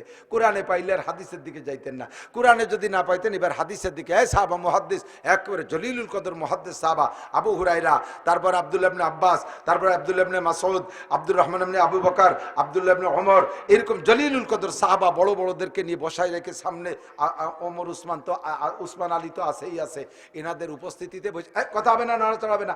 পোলাপান শেখ জলিলুল কদর মন্ত্রী পরিষদের সাহাবাদেরকে নিয়ে সংবিধান তৈরি করতেন। সংবিধানের ভিতরে এবার কোরআনে পাই নাই, হাদিস ধরো। হাদিসে যদি পেয়ে গেছে আর অন্য দিক যায়নি, কোরআনও পাওয়া যাচ্ছে না, হাদিসও পাওয়া যাচ্ছে না। এখন এই ব্যাপারে কি করা যাবে? তখন হুজুর আলাইহিস সালাতু ওয়াস সালামের অনুমতি দিয়েছে অ্যাডভান্স, আলাইকুম বিসুন্নতি ওয়া সুন্নাতিল খুলাফায়ে রাশিদিন আল মাহদিয়িন। আমার তোমাদের উপরে আমার সুন্নাত আর আমার কি বলা হয় আমার সাহাবায়ে কিরামদের সুন্নাত তোমাদের জন্য অবধারিত। আসহাবি কুল্লুহুম উদুল, আমার সব সাহাবা ন্যায়ের উপরে প্রতিষ্ঠিত। বিআইয়িহিম ইক্তাদাইতুম ইহতাদাইতুম, যাকে অনুসরণ করলে তোমরা পথ পেয়ে যাবা। কোরআন শরীফে আল্লাহ পাক বলেছেন কুলাতিউল্লাহ ওয়া আতিউর রাসূল ওয়া উলিল আমরি মিনকুম, হে নবী উম্মতরে বলে দাও আল্লাহর হুকুমের অনুসরণ করবা, নবী পাকের কাজ ও হুকুমের অনুসরণ ও অনুকরণ করবা। আল্লাহর হুকুম আর নবীর হুকুম, আল্লাহর হুকুম আর নবীর আদর্শ কোরআন আর হাদিসের মধ্যে যদি না পাও তাহলে উলিল আমরি মিনকুম, তোমাদের সমকালীন যোগ্য বিজ্ঞ হক্কানি উলামায়ে কেরাম যারা থাকবে তাদের দায়িত্বে মসলা ছেড়ে দিবা। উন্ডা পরামর্শ করে একটা সুরাহা দেবে, কোরআন আর হাদিসের উসুলকে সামনে রাইখা তারা মসলা দেবে। আর খেয়াল করে না মসলা কারা দেবে? উলামায়ে কেরাম। জোরে বলেন কারা? আরো জোরে কারা? চার দোকানের মুফতিরা, হ্যাঁ, ডাক্তার, ইঞ্জিনিয়ার, প্রফেসর কেন দেবে তারা? তারা যদি ফতোয়া দেয় তাহলে আমি অন্য কিছু দেব। আমি যদি বলি এদিক তাকান, ভাই মাওলানা আবুল বাশার তুমি একটা মাইক নামায় দাও, এলাকায় মাইকিং করে দাও, সুখবর সুখবর সুখবর, আগামীকাল সকালবেলা হযরত মাওলানা নাসির আহমদ সাহেব সমস্ত চক্ষু রোগীদের চক্ষু অপারেশন করে লেন্স লাগাই দেবে। আসবেন কেউ? আসবেন? যদি কেউ মোহাব্বতে আইসেও পড়ে তার চোখে আমার হাত দিয়ে ঠিক হবে? ওর ভালো চোখা নাড়িয়ে দেবো না আমি? সুখবর সুখবর সুখবর, আগামীকাল সকালবেলা রাজোর অমুক জায়গায় মাওলানা নাসির আহমদ সাহেব, মাওলানা আবুল বাশার সাহেব, দুইজনে উনি তো হাসপাতাল মসজিদের ইমাম সাহেব, ডাক্তারের কাছে যাওয়া লাগবে না, ওনার বাসায় চেম্বারেই সমস্ত প্রেগনেন্ট গর্ভবতী মহিলাদেরকে সিজার করে বাচ্চা বের করে দেবে বিনা পয়সায়। আসবে কোনো বিটি? যদি কেউ আসে আমার হাত দিয়ে ঠিক হবে?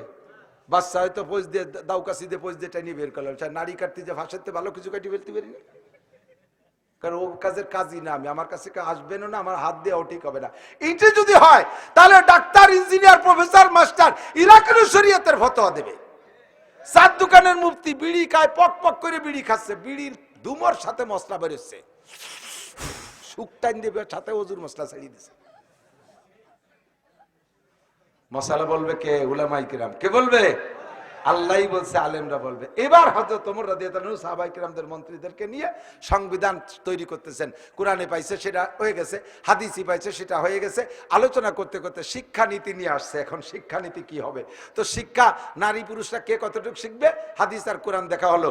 আল্লাহ পাক রব্বুল আলামিন বললেন শিক্ষার গুরুত্ব, এদিকে দিকে দিক শিক্ষার গুরুত্ব আল্লাহ বলেন ইরফাইল্লাহুল্লাযীনা আমানু মিনকুম ওয়াল্লাযীনা উতুল ইলমা দারাজাত। সব মানুষের মধ্যে আল্লাহ পাক বলেন হে দুনিয়ার মানুষ, রাজা বলো, বাচ্চা বলো, এমপি বলো, মন্ত্রী বলো, ডাক্তার বলো, ইঞ্জিনিয়ার বলো, ডিসি বলো, ওসি বলো, টিওনো বলো, এমপি বলো, যাই বলো না কেন, শিল্পপতি, কোটিপতি, রাষ্ট্রপতি, ভগ্নিপতি, যত পতি আছে সব পতির এক পাল্লায় রাখবা। আর এলাকার ছোট্ট একটা হাফেজ, এলাকার ছোট্ট একজন বুড়ো মানুষ কোনো মতে কোরআন শরীফ পড়তে পারে, আর ওরা কেউ কোরআন পড়তে পারে না, এই বুড়ো মানুষটারে এক পাল্লায় রাখবা। আর সমস্ত ওই বেকুরআন এদেরকে আর এক পাল্লায় রাখবা। এই বুড়ো মানুষটা কোরআন পড়নেওয়ালার পাল্লার ওজন ভারী হইয়া যায়। সারা দুনিয়ার বেকুরানি মহিলা এক পাল্লায় রাখবেন, একটা কোরআন পড়লে হলে মহিলাকে এক পাল্লায় রাখবেন। আল্লাহর কাছে কোরআন পড়লে হলে মহিলার ওজন বেশি। সারা দুনিয়ার সমস্ত বেঈমানদেরকে এক পাল্লায় রাখবেন, একজন ইমানদাররে এক পাল্লায় রাখবেন, ইমানদারের পাল্লার ওজন বেশি হবে। কথা বলেন ঠিক ঠিক না? ওদের পাল্লায় কোনো ওজনই হবে না। আর ইমানদারের মধ্যে রুহু আছে, বেঈমানের মধ্যে রুহু নাই। হযরত ওমর রাদিয়াল্লাহু তাআলা যখন নবী পাকের কল্লা আনতে জন্য রওনা দিয়েছে 100 উটের লোভে, রাস্তায় যাচ্ছে আর রাগ বাড়াচ্ছে। রাগ না বাড়লে তো মানুষ মারা যায় না, যাই এই ঠান্ডা মাথা করে মারা যায় নাকি? রাগ বাড়াতে হবে। তো রাগ বাড়ানোর জন্য তরবারির ভিতরে একবার খাপের মধ্যে ঢুকোচ্ছে বেরোচ্ছে, ঢুকোচ্ছে বেরোচ্ছে, গা গরম করতেছে। এভাবে গদগদ করতে করতে যাচ্ছে। রাস্তায় যাইয়া সাদ ইবনে আবি ওয়াক্কাস রাদিয়াল্লাহু তাআলা আনহুর সাথে সাক্ষাৎ। ওই ওমরের বাপ দেখে আর হুজুরির বাড়ির দিকে রোগ করে যাচ্ছে, মার মার করে। বেশি দূর না তো, দারুন নদওয়াল কাবার পাশে, আবু জাহেলের বাড়িও পাশে, নবীর বাড়িও পাশে, আবু তালেবের বাড়িও পাশে, এক জায়গায় দিয়ে সব। তো যাইতেছে অল্প একটু পথ। এর মধ্যে সাদ ইবনে আবি ওয়াক্কাস দেখে বলছে, ইয়া ওমর আইনা তুরিদ? ওমর কোথায় যাচ্ছ? তো ওমর জবাব, উরিদু আন আকতুলা মুহাম্মাদান, মুহাম্মাদের কল্লা কাটতে যাচ্ছি। সাদ ইবনে আবি ওয়াক্কাস বলে, তুমি মুহাম্মাদের কল্লা কাটতে যাচ্ছ? তুমি কি জানো যে মুহাম্মদ কুরাইশ বংশের ছেলে? যদিও তার বংশের লোক কলেমা পড়ে নাই, তবে তার কল্লা কাটপা আলামিন ছেলে, আর তারা তোমারে ছাড়িয়ে দেবে, তুমি কি তাই মনে করো? ওমর কয়, তোর তো সুর ভালো না, তুইও মনে হয় মুহাম্মাদের দলের। হযরত সাদ বলতেছে, গোপনের কি আছে, আমিও পড়ছি লা ইলাহা ইল্লাল্লাহু মুহাম্মাদুর রাসূলুল্লাহ, ওপেনে কয়ে দিয়েছে। এবার ওমর কয়, তাহলে আগে তোর কল্লা কাটি, মুহাম্মাদের কল্লা পরে কাটবো। হযরত সাদ কয়, পারলি চলে আয়। তুই যত বড় বাহাদুর হোস না কেন ওমর, তোরে আমি মানুষ মনে করতেছি না, তোরে আমি মাটির মূর্তি মনে করি। যার মধ্যে ঈমান নাই ওটা মানুষই না। মাটির মূর্তি যদি 500 গজ লম্বাও হয়, 500 গজ লম্বা একটা মাটির মূর্তি, একটা 5 বছরে পোলা রাতে যদি একখান দাও থাকে, ও যদি ঠ্যাঙে কোপ দেয়, ও মূর্তি শুয়ে ভর্তি বাধ্য না? ওকে কতিও পারবে যে বাবা অত উপরে কুবাইস নিয়ে পড়া লাগবে কি বলা লাগবে না? তো 500 গজ মাটির মূর্তি যেমন ওমর, আমি তোমারে সেরকম মনে করি। তোমার মধ্যে কলেমা নাই, তুমি মাটির মূর্তি, পারলি চলে আসো। রেডি হয়ে গেছে হযরত সাদ ইবনে আবি ওয়াক্কাস। এর মধ্যে বলতেছে, আমরা দুইজন মারামারি করব, তুই আমারে মারবি আর আমার নবীরে মারবি, তোর বুনবো নাই দি কলেমা পড়ে মুসলমান হয়ে গেছে। লম্বা কিসসা চলে গেছে ওই দিক। যার মধ্যে ঈমান নাই ওটা মাটির মূর্তির সমতুল্য। কথা কন? মুসলমানের ঈমান আছে। দেখেন দেখেন গাজা, দেখেন ফিলিস্তিন, দেখেন কি আছে, ওকে কি আছে অস্ত্র? একটু একটু ওই মশলা বাটা শিলির মতো, 1 কেজি 1.5 কেজি ওজন, তাই ফিয়ে মারে। আর বিশাল একটা ট্যাঙ্ক উড়িয়ে বাস্ট হয়ে যায়, বুমা মারিয়ে তামা তামা করে ফেলাচ্ছে। এরপরও তারা নড়ে না, জায়গায় আছে। গাজা ফিলিস্তিনের মুজাহিদরা জায়গায় দাঁড়িয়েছে। কতক্ষণ ঠিক কিনা? কারণ তারা দেখতেছে আমরা মানুষ, আমাদের মধ্যে রুহু আছে। আর ওই ইসরায়েল আমেরিকান যারা আসতেছে, ওরা অস্ত্র নিয়ে আসছে, ওদের মধ্যে কিচ্ছু নাই, ওরা হলো বেঈমান, ওরা মাটির মূর্তির মতো। কাজেই সেভাবেই মারা হবে।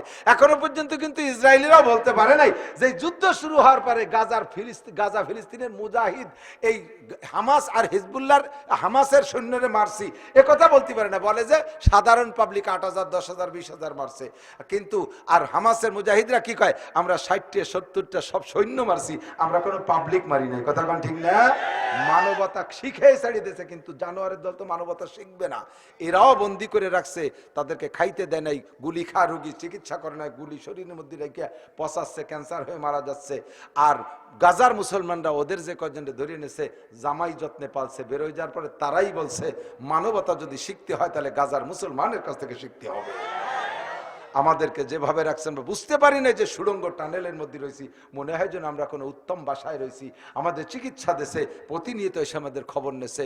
লাস্টে একটা মহিলা একটা মুজাহিদের খেদমতে ভক্ত হইয়া তার সাথে একটু ভালোবাসা করার জন্য বলছে, ভাই আজকে 50টা দিন আমার খেদমত করলেন, আপনার মুখ বান্ধা রুমাল দিয়ে আমাকে একটু আপনার রুমাল মুখখান খুলে একটু দেখান। কোনোভাবেই সে বলল যে না, আমাদের ইসলামী শরিয়াত, তুমি না বন্দী হইছো বিদা আমাদের কাছে ঠেকা হইয়াছো, তোমরা বেপর্দা, তাই তোমাদের মুখ আমরা দেখতেছি, কিন্তু আমাদের মুখ তোমরা পরনারীরা দেখতে পারবা না, এটা আমার ইসলাম না। বিদায় নিয়ে যখন যায় গাড়িতে উঠাই দেয়, তখনও অবলোকন নজরে তাকায় রয়েছে। ভাই আপনার নাম তো আমি জানছি, আপনার মুখটা একটু দেখান জীবনের তরে শেষবারের মতো। আরে কিয়ামতের ময়দানে যাই হলে আপনার আমি চিনে নেব, একটু মোহাব্বতের সাথে একটা ভার দেখান। কয় না, তাও হবে না। যদি তোমার ভালোবাসা থাকে, এই ভালোবাসা কোনোদিন কাজে লাগবে। বাড়ি যে কলেমা পড়ে লা ইলাহা ইল্লাল্লাহু মুহাম্মাদুর রাসূলুল্লাহ, আদর্শ মানবতা দেখাই ছেড়ে দিয়েছে। কথা ঠিক কিনা? যার মধ্যে ঈমান আছে ওইটা মুমিন, যার মধ্যে ঈমান নাই সেটা কিনা মানুষের মধ্যেই পড়ে না। আল্লাহ, কথা খুব খেয়াল রাখি। ঘুরতে ঘুরতে যদ্দূর যাই ফিরে জায়গায় চলে আসি। এবার আড়াই গেছে কোয়ান্তি কোয়ানে জিহাদের কথা মনে হচ্ছে তো, মাথা গুলাই গেছে। আল্লাহ, ছাত্র তো সব আমার মতো হয়ে গেছে। ওমর, থ্যাংক ইউ হযরত ওমর। আল্লাহ, হযরত ওমর ইবনে খাত্তাব রাদিয়াল্লাহু তাআলা আনহু, এই বড় মানুষটা সংবিধান তৈরি করতে করতে, মনে আছে আইসে জায়গা আছে না, সংবিধান তৈরি করতে যাইয়া শিক্ষানীতি নিয়ে আলোচনা চলতেছে। এখন মেয়েরা কট্টুক শিখবে, পুরুষরা কট্টুক শিখবে। পুরুষরা সব শিখবে, তবে প্রত্যেকটা এনিম্যান এভরিবডি তলাবুল ইলমে ফরিদাতুন আলা কুল্লি মুসলিমিন ও মুসলিমাত। দৈনন্দিন জীবন যাপনের জন্য আপনার ঈমান ইসলাম নিয়ে চলতে ব্যক্তি জীবনে যতটুক এলেম লাগে এতটুক শিক্ষা সকলের জন্য ফরজ। বড় মুফতি হওয়া সবার জন্য ফরজ না। আমার আবুল বাশার থাকলে এই রাজের এই এলাকায় যথেষ্ট। মাওলানা ইব্রাহিম আছে, ওর একজন থাকলে যথেষ্ট। আপনাদের যে কোনো জরুরত, হুজুর বউ তালাক দিয়েছি, কি এরা যায়, কিরম তালাক দিয়েছেন? কয় হুজুর একের কম দেয়নি, শাউরিরও দিচ্ছি সাথে। এই প্যাস আপনি চালাতে পারবেন না, চালাবে আবুল বাশার। কতক্ষণ হুজুর বিয়ে তো করছি, এই বিয়ে কি হয়েছে নাকি? কিরম বিয়ে করছো? কয় যে পাট বাগানের মধ্যে দাঁড়াইয়া আল্লাহ আল্লাহ রসুলের হাজির রেখে আমি বিয়ে করছি, আমার বউ রাজি হবে। হুজুর জুতোর বাড়ি হবে। আল্লাহ আল্লাহ রসুলের সাক্ষী মানিয়ে কোনো বিয়ে হয় না। সাক্ষী হতে হবে মানুষ সাক্ষী। কতক্ষণ এই পেশ ছাড়াই দিবে আবুল বাশার। কিন্তু আপনার নামাজের বরস 13টি, নামাজের ওয়াজিব 14টি, নামাজ 2 রাকাত নামাজে 28টি সুন্নতে মুআক্কাদা, ছোট বড় সুন্নত মিলে 51টি সুন্নাত, নামাজ ভাঙ্গার কারণ 19টি, ওযুর ফরজ 4টি, তায়াম্মুম ফরজ 3টি, ওযু তায়াম্মুম ভাঙ্গার জন্য ওযু ভাঙ্গার কারণ 7টি। এই সমস্ত কারণগুলো আপনার দৈনন্দিন যেগুলো আছে প্রয়োজনীয়, এগুলো সব আপনাকে শিখতে হবে। এই পরিমাণ ইলম প্রত্যেকটা মুসলমানের উপরে ফরজ। আর আঞ্চলিক বড় বড় মুফতি মুহাদ্দিস থাকতে হবে।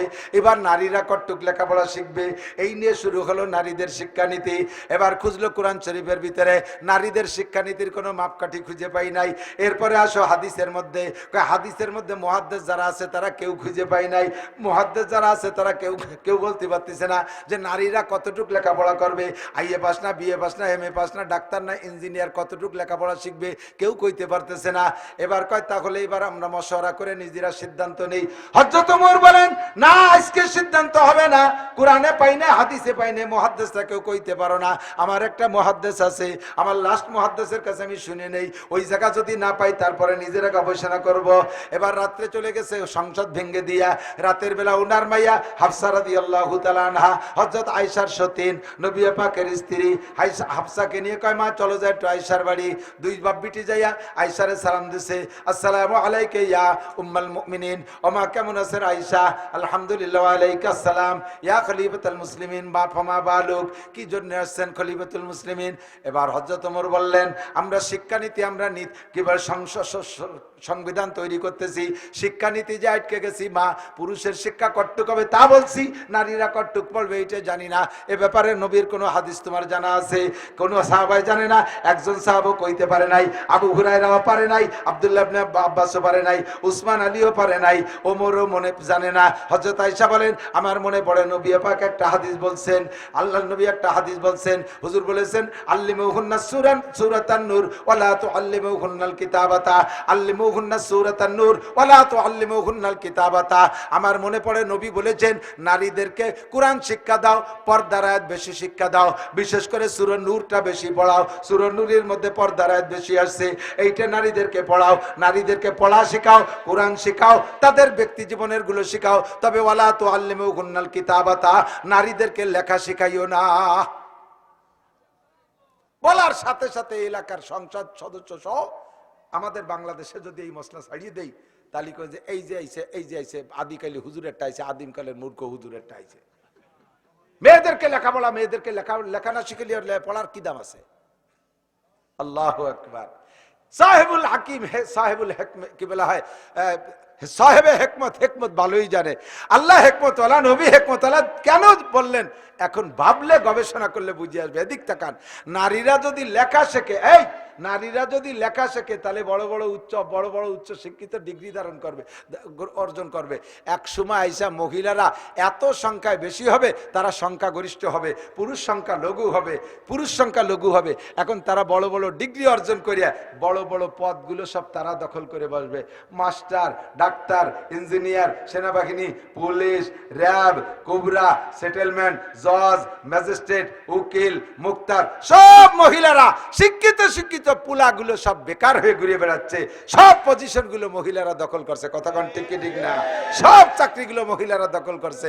যদি লেখা না জানতো ওই জায়গা যাইতে পারতো না। আমার শিক্ষিত ছেলেগুলো বেকার হয়ে ঘুরে বেড়াতো না। এখন ছেলেরা চাকরি পায় না, বেকার, মহিলারা লেখা শিখে সকার আর বেকারে তো বিয়ে হয় না, সকার আর বেকারে বিয়ে হয় না। ওকে বয়স 45-49 হয়ে যাচ্ছে, তারাও বিয়ে বসতে পারতেছে না, কারণ মাপ মতো ছেলে পাচ্ছে না। আর ছেলেরাও বেকারের কারণে বিয়ে করতে পারতেছে না। ফাঁকে যে কাম কাজ ঠের হয়েছে তা না, আকাম করে খালি হারামজাদা পয়দা দিচ্ছে যার সন্তান। কথা কোন ঠিক না?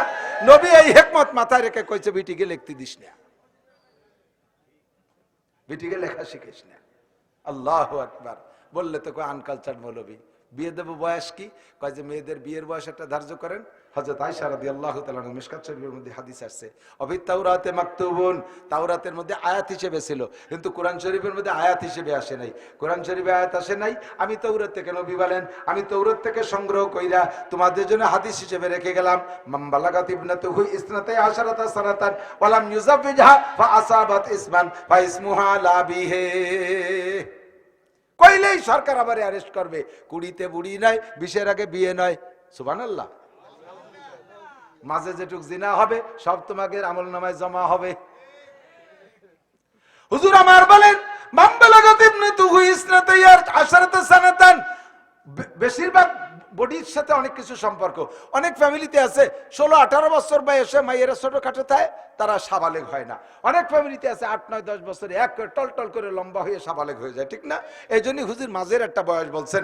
যদি কোনো আব্বার মেয়ের বয়স 12 বছর অতিক্রম করলো আর সে সাবালিগায় পদার্পণ করলো, আব্বা এবার তারা শুধু উচ্চশিক্ষায় শিক্ষিত বানানোর জন্য আজ না কাল না পশু, এ ক্লাস না ও ক্লাস না সে ক্লাস, এই করতে করতে খালি তারে বয়স বাড়াইতেছে। এরপরে তারা বিয়ে দেওয়ার চেষ্টা করে না। জীবন ভরে মেয়েরা আব্বার কাছে পুলা পান। ছেলে মানুষ খুকি কষি, এই যে কোদালির হুজুরের গল্প মনে পড়ে গেছে, কচি শুনিয়ে। গড়ডাঙ্গার কোদালি হুজুর গেছি এক জায়গায় হজ করতে, বড় লোকের বাড়ি, রাত্রি 7টা থাকতে দিয়েছে, সকালবেলা খাইয়ে দিয়ে চলে আসবে। এর মধ্যেই বড় লোক কইছে, হুজুর আবার কষির একটু জ্বালিয়ে দেন। হুজুর মনে আছে কষি তো কষি, তা আসতি কোন সামনে, সেই কষি ঘরের তে আসতে যাইয়ে দরজার উপরে উঠে যাচ্ছে, আড়ে দিকে তো উঠে যাচ্ছে, সোজা আসতে পারে ঘুরিয়ে কাইতেই আসতেছে। হুজুর কষি রে আসতে কেন? হুজুর হয় এই ডি কষি। হুজুরকে এই ডে কষি হলে তোমার বতি ডাকিল। বয়স কি? হুজুর 5 বছর আগে মাস্টার শেষ করছে, 5 বছর আগে এমএ পাস, ও বলে কষি। তাহলে বতি তোর মা মনে বতি হই নেই। আল্লাহু আকবার। এতদিন পর্যন্ত যে অন্যায় করবে, এই সব অন্যায়ের গুনাহ তুমি আব্বা কাবা ঘরের মধ্যে বসে ইতিকাফ করবে, ওই জায়গা ফেলাক্সি লোড হয়ে যাবে। মাইয়ে তোমার কাছে বতি হবে না, কোনদিন কষি থাকবে। আল্লাহ নবী বলেন, মাউলিদা লাহু ওয়ালাদুন ফালিহসিন ইসমা ওয়া আদাবা। কষ্ট হয়ে যাচ্ছে? মাউলিদা লাহু ওয়ালাদুন ফালিহসিন ইসমা ওয়া আদাবা। সন্তান হওয়ার পরে তার সুন্দর একটা নাম রাখো। আল্লাহু আকবার। যুবক, এখন থেকে প্রতিজ্ঞা করো, তোমরা তো, তোমাকে আব্বা মারা ফেল করছে, তোমরা ফেল করো না। গতকালকে বেলা 2:15 আল্লাহ পাক আমার প্রথম সন্তান অবশ্য মাজুর, দ্বিতীয় সন্তান মেজবা, ওর একটা বাচ্চা হয়েছে, আল্লাহ দেশে, ছেলে দেশে। আমি মানে হয়েছে যারে, আমি পাশে দাঁড়িয়ে বাইরে দাঁড়ায় রয়েছি। জন্মের পরে নিয়ে আসছে পরিষ্কার করে আমার কাছে।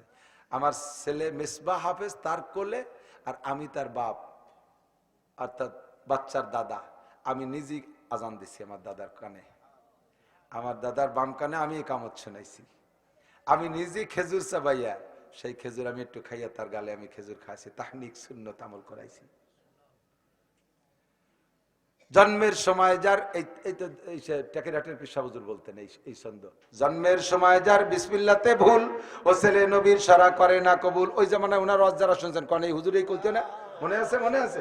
জন্মের সময় যার বিসমিল্লাতে ভুল, ওই ছেলে নবীর সারা করে না কবুল। তুই ভুল করিস না, আব্বা মা ভুল করছে তাই তোরা ব্যর্থ হয়ে গেছিস। তোরা ভুল করিস না, সন্তানগুলোকে নষ্ট করিস না। সন্তান বাড়তে বাড়তে যখন বয়স হয়ে যাবে 7, তখন তারে খাতনা করায় দাও, 7 থেকে তারে নামাজ কালাম পড়াও। যখন বয়স হয়ে যাবে 10, কি বলা হয়, আল্লাহ নবী বলেন মাউমুরু সিবিয়ানাকুম বিসসালাতি ওয়া হুম আবনাউ 7 সিনিন ওয়াজরিবুহুম আলাইহা ওয়া হুম আবনাউ 10 সিনিন। 7 থেকে নামাজের অর্ডার করো, 7 থেকে নামাজের প্রশিক্ষণ দাও। 7 আগে মসজিদে নেবেন না। এই অনেকে আছে আবার বেশি সুফিগিরি দেয়, একটুক একটুক ডিম আন্ডাতে ফুটে বার হয়েছে, চোখ ফোটে নাই, তাই নিয়ে মসজিদে চলে যায়। সেদিন যে রাগ হয়েছে, আমি যাকে ধমক দিছি, সে আমারে উল্টো ধমক দেয়। আমি বলছি যে এগুলো মসজিদে আনছে কেডা? আর একজন কয় যে নিষেধ করে কেডা? আমার ড্রাইভার কয় যে নিষেধ করে মৌলানা নাসির সাহেব, তারপরে চুপ করে চলে গেছে। আল্লাহর কসম যদি মিথ্যে কথা বলি, ব্যাসপুর, আমাদের কাশিয়ানির ওই পাশে ব্যাসপুর, আসরের নামাজ পড়তে ঢুকছি, একটুকেরটা নিয়ে আইছে দাদায়, এই নামাজের ভিতরে, ও দাদা তুই খা, ও দাদা তুই খা, চকলেট নিয়েছে, রুকুর মধ্যে খাওয়াবে, সিজদার মধ্যে খাওয়াবে, পুরো মসজিদে সবাই নামাজ শেষ। ইমাম সাহেব ওই আল্লাহ দিয়ে একটা নিয়ে গেছে, ওরে তো বসাই তুই তুই চুপ করে বসে থাক। ও কি চুপ করে বসে থাক? মানুষ 3-4 বছর বয়স, ও তো গুড় গুড় করে বেড়ায়। ও যাইয়া বাপের সামনে দাঁড়াইয়া পেশাব করে দিছে যায় নামাজের পর। পড় এবার নামাজ পড়া। 7 পরের থেকে আল্লাহ তাআলা বয়সের পার্থক্যে বুদ্ধির পার্থক্য করে দেয়। দেখবেন এই একটুক একটুকটা কুটি কুটি এই কেবল ডিমান্ডা ফুটিয়ে চোখ ফোটে নাই, ওই কেজি স্কুলে ভর্তি আর 3 বছর বয়স, 10 খান বই দিছে। বই নেওয়ার ক্ষমতা আছে? এত বড় জুড়ি ভরা ব্যাগ বইয়ে এই পোলার গালে উঠে দিয়েছে, শীতে উল্টে হড়িয়ে গেছে। মাস্টাররা কইছে বাবি তাহলে আপনারা নিয়ে এসেন। এবার বাবিরা এই ডিম ফুটা বাচ্চা নিয়ে স্কুলে যায়, আছে না নাই? বাচ্চা আন্ডা ওর মধ্যে দিয়ে কয় বাবি গাছতলা বসে বসে এবার মুজাকারা করে, তবলিগির মুজাকারা। আপা তোর 3 পিস তো ভারী সুন্দর, কয় আনছে লন্ডনের, আমার স্বামী পাঠাইছে। কার কাছে পাঠাইছে? পাঠাইছে আমার দেওয়ারের কাছে। দেওয়ারের কাছে পাঠাইছে। দেওরও আমারে ভালোবাসে, সেও ভারী সুন্দর একটা আনছে, ইবাদত করতেছে বসে বসে, এটা লিখতে পাঠাইছে। তোমার শাওড়ি কিরম? ওর তো একেবারে বুড়ো শয়তান, শ্বশুর আস্ত দাতাল, তো ছোট দেওয়ার কেমন নুস্য মুজাকারা করতেছে, আছে না নাই? অটুকটা পড়াইয়া কি হবে? আলেম উলামারা পর্যন্ত একটুক একটারে, এই 4 বছরের একটারে আমার সামনে হুজুর আমার বাচ্চাটা সূরা আর রহমান পড়ি শোনাবে, আমি দিছি দেবো বাট আনাড়ি কোথাকার। অট্টুক পোলার কি বুদ্ধি আছে? সূরা আর রহমান তারে এখন পড়াইছি, ভালো করে মনে রাখিস, আমি বলে গেলাম ও সময়কালে একটু পড়বে না, ওর মাথা যাবে খারাপ হইয়া, ওর মেমোরি কটটুক। তারে আর রহমান পড়াইস তুই এখন আল্লাহ আল্লাহ জিকির করাবি, তোরা পড়বি শুনে শুনে, আলহামদুলিল্লাহ সূরার 1 আয়াত, কুলুস সূরার 1 আয়াত, আলহামদুলিল্লাহ সূরা শুরু করবে, ওর শেষ করতে দেরি, আলহামদুলিল্লাহ হঠাৎ দলিন, আলহামদুলিল্লাহ কবে, হঠাৎ দলিন কবে, এইরকম পড়বে সে। তারে আর রহমান মুখস্থ করে, ইয়াসিন মুখস্থ করে, তার না পড়লি করে পিটেতি পিটেতি জিব্বে বড় ফেলে। হ্যাঁ মারিস কেন? কয় যে 4 বছর বয়স হয়ে গেছে, এখনো হাফেজতি বলো না, কবে আলেম হবে? তুমি কি লেখাপড়া জানো? আমি তো হযরত মাওলানা কারি সাহেব হুজুর, উনি হযরত মাওলানা কারি সাহেব হুজুর। তো তুই জীবন ভরে ভরে হযরত মাওলানা কারি সাহেব হুজুর হয়েছিস, আর তোরটা 4 বছরে হাফেজ হয়ে যেতে হবে। 3 বছর পোলা, 4 বছরে পোলা পান্ডে অঙ্ক ইংরেজির জন্য যেভাবে চাপ দিচ্ছে, ব্রেন খারাপ হয়ে যাবে। আল্লাহ নবীর চাইতে বড় শিক্ষা গুরু আর নাই, আল্লাহ নবীর চাইতে বড় বিজ্ঞানী নাই। আমার নবী বলছেন 7 আগে পড়তে বলবা না। দেখবেন 7 হবার পরে ওই বাচ্চা যে কোনো ফ্যামিলির ওই জ্ঞানের হবে, আমারে বই কিনে দাও, আম্মু আব্বুরে কো আমারে বই স্কুলে ভর্তি, সবাই যাচ্ছে আমারে পাঠাচ্ছে না, এই জ্ঞান শুরু করে দেবে। তারপরে দিবা, দেখবা যে সুন্দর পড়বে। কতক্ষণ 10 যখন হবে ক্লাসে যাই, যে ক্লাসই যাক না কেন, এই 7 থেকে কোরআন শরীফ 10 পর্যন্ত যাইতে যাইতে কোরআন শরীফ সব পড়া হয়ে যাবে। আল্লাহর রহমতে কোরআন শরীফ পড়বে, শরীয়তের মাসালা শিখবে, নামাজ কালাম সুন্দর পড়বে। এবার 10-এর পরে একদিন বেশি হয়ে গেছে, নামাজ পড়ে নাই, নবী কয় ওয়াজরিবুহুম আলাইহা, তারে একটা পিটেন দেওয়া ওয়াজিব। 10-এর উপরে বয়স হওয়ার পরে নামাজ না পড়লে একটা পিটেন দেওয়া ওয়াজিব। দেশও কোনোদিন পিটেন, কোনোদিন ওই সময় পিটেও নাই। এবার 22-23 বছরের ছেলে নামাজ পড়ে না, বাপ একটু তবলি দিয়ে গুল্লি দিয়েছে, আমাকে কাছে মামলা দেয়, কই হুজুর আমার জামাল কামাল লালটু বল্টু জুয়েল টুয়েল টুলু লুলু এরা নামাজ পড়ে না হুজুর। কই আমারে গলা ধরে মসজিদে ধাক্কায় খেদায় দেয়। ওকে বয়স কত? কই বয়স হয়েছে, ছোটটারে মুসলমানি দিনে ওর বয়স 23 বছর। কি যে শয়তানি! সারা দেশ বইরে, দেশ তো লুটে উঠে কালাম কম না। আল্লাহু আকবার। এইটা নামাজ পড়ে না বলে তোর তো মুসলমানই হই নেই এমনও। ওর কাবুরি তো ভাগ চায় না, তার নামাজ পড়বে কিভাবে? কয় যে আজাম খুঁজে পাচ্ছি না। এই বুড়ো কালে আজাম খুঁজতেছে, কয় যে চতুর্দিক দিয়ে বিয়ের খবর আসতেছে, এই জন্য মুসলমানটা দিয়ে রাত দরকার। শয়তানি বাদ দাও। এখন এই 22-23 বছরে তার ঠেললি সোজা করা যাবে? বলি না যে গাছ লাগাইছেন বেহা করে, 30 বছরে বেহা মেহগিরি গাছ পুরো গ্রাম ধরে সবাই দাক্কালি সোজা করা যাবে? হুজুররা একটু খতম টতম পড়লি হবে? মেহগুনি গাছতলা হুজুরে বসা দিয়েছে, জালালি খতম পড়তেছে, আর আপনারা সবাই দড়ি বাঁধিয়ে টানতেছেন, ও গাছ সোজা হবে? ও হুজুররাও তাহলে হুড়ি মরি যাবে। কাজেই সময় মতো সবকিছু করতে হবে। কথা বলেন ঠিক না? আপনাদের বাচ্চাদের, আমাদের বাচ্চাদেরকে কোরআন পড়াবো তো ইনশাআল্লাহ। আর একটা কথা মনে রাখো, এই যুবক, ওয়াফাররিকু বাইনা মাদাজিহিম, 10-এর উপরে বয়স হওয়ার পরে, অন্য দিনের মতো ঘন করছি না, পাতলা পাতলা করছি আজকে। ওয়াফাররিকু বাইনা মাদাজিহিম, 10 বছরের পরে একদিন বেশি হলে যেমন একটা পিটেন দেওয়া ওয়াজিব, 10-এর উপরে বয়স হয়ে গেলে বাচ্চাদের বিছানা আলাদা করে দিতে হবে। 10-এর উপরে বয়সী মেয়েকে মায়ের বিছানায় শুইতে দেবেন না, 10-এর উপরে বয়সী ছেলেকে বাপের বিছানায় শুইতে দেবেন না, ভাই বোনকে এক বিছানায় শুইতে দেবেন না, এমনকি 2 ভাইরও এক বিছানায় শুইতে দেবেন না। 10-এর উপরে বয়সী 2টা বোনকে এক বিছানায় শুইতে দেবেন না। ততাধিক বিছানার ব্যবস্থা না থাকলে এক ল্যাপে যদি শুইতেই হয়, কমপক্ষে ভিন্ন 2টে কাঁথা দেবে, একজনের গায়ের তাপ আর একজনের গায়ে যাতে না লাগে। মানুষ যখন ঘুমিয়ে যায়, শয়তান তার অঙ্গ প্রত্যঙ্গ নিয়ে শয়তানি করতে থাকে। ঘুমের ভিতরে বাপ বেটা অ্যাক্সিডেন্ট ঘটায় দিতে পারে, মায়ে পুতে অ্যাক্সিডেন্ট ঘটায় দিতে পারে, ভাই বোনে অ্যাক্সিডেন্ট ঘটায় দিতে পারে, জীবনের তরে চোখে মুখে একেবারে মুখে চুনকালি লেগে যাবে। ভালো করে মনে রাখেন, সাবালেগ মেয়ে আর সাবালিকা মেয়ে আর মা এক বিছানায় শুয়ে আছে, বাপ ভিন্ন বিছানায় শুয়ে আছে। রাতের অন্ধকারে পুরুষের ভিতরে স্ত্রীর কাছে যাওয়ার শখ জাগছে, অন্ধকারে উঠে চলে গেছে স্ত্রীর কাছে, যাইয়া স্ত্রীর গায়ে হাত দিতে ভুল ক্রমে যদি মেয়ের গায়ে হাত লাইগা যায়, স্ত্রীরা চিরতরে তালাক হইয়া যায়। মুখে 3 বার তালাক দিলে আর একবারই বিয়ে করাইয়া পরবর্তীতে আবার বিয়ে করা যায়। এইভাবে যে হারাম হয় এর কয় হুরমতে মুসাহারা, জীবনের তরে হারাম হইয়া যায়। আর ওই স্ত্রীকে নিয়ে ঘর করা যায় না, না যায় সমাজে ব্যক্ত করা, না যায় আবার তাই নিয়ে ঘর করা। মহা বিপদের মধ্যে পড়িয়া যাইবেন। যুবক ছেলে আর বাপ এক খাটে শুয়ে আছে, তার মা এবার স্বামীর কাছে আসার ইচ্ছা করছে, অন্ধকারে আইসা স্বামীর গায়ে হাত দিতে যদি স্ত্রীর গায়ে হাত দিয়ে, স্বামীর গায়ে হাত দিতে গিয়ে যদি ছেলের গায়ে হাত দিয়ে বসে, স্বামী চিরতরে হারাম হইয়া যায়। এই জন্য বিশ্ব পণ্ডিত, বিশ্ব মানবতার গুরু মুহাম্মদুর রাসূলুল্লাহ সাল্লাল্লাহু আলাইহি ওয়াসাল্লাম বলেছেন, ফাররিকু বাইনা মাদাজিহিম, 10-এর উপরে বয়স হইলে বিছানা আলাদা করিয়া দাও। কি আদর্শ, কি চমৎকার! ভালো না মন্দ? এই আদর্শ ভালো না মন্দ? এর চেয়ে আর আদর্শ হতে পারে? এজন্য আল্লাহ লাকাদ কানা লাকুম ফি রাসূলিল্লাহি উসওয়াতুন হাসানাহ, তোমাদের জন্য নবীর মধ্যে রয়েছে উত্তম আদর্শ। আর নবীকে বলে দিয়েছে ওয়া ইন্নাকা লাআলা খুলুকিন আযীম, আপনি হলেন সর্বোত্তম চরিত্রের অধিকারী। আল্লাহ পাক আমাদের নবীওয়ালা চরিত্র, নবীওয়ালা আখলাক অর্জন করার তৌফিক দান করে। সবাই বলেন আমিন, সবাই বলেন আমিন। আমি বাস্তব দেখেছি, আসলে অনেকেই ভাবতেছে হুজুর আয়াত পড়লে একটা, ওয়াজ করে বেড়াচ্ছে আর এক জায়গায় যে ঘটনা কি। এই বলে আমাদের নামে সমালোচনা আছে যে কওমি উলামায়ে কিরাম সৌজন্যমূলক আয়াত একটা পড়ে, ওর তরজমা পারে না, শেষে যা আসে তাই কয়ে বেড়ায়।